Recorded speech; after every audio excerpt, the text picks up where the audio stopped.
ఇంకో పక్కన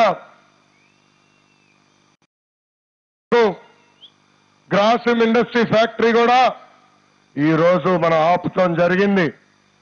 నేను ఇక్కడున్న ప్రజలందరూ ఒకటి హామీ ఇస్తున్నా, మీకు ఎలాంటి ఇబ్బంది లేకుండా మేము అభివృద్ధి చేస్తాం.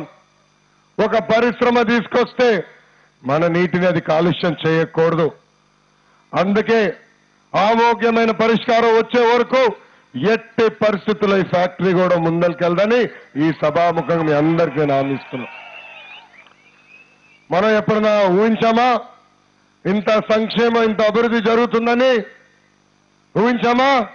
లేదు. 68 సంవత్సరాల వయసులో 24 సంవత్సరాల యువకుడిలాగా చకచకా మన ముఖ్యమంత్రి గారు పరిగెడతారు. నా వయసు 36 సంవత్సరాలు. ఇంకా ఆయన స్పీడ్ నేను అందుకోలేకపోతున్నా. అలాంటి కష్టపడుతున్న వ్యక్తిని ప్రధానమంత్రి గారు ఏం చేయాలా?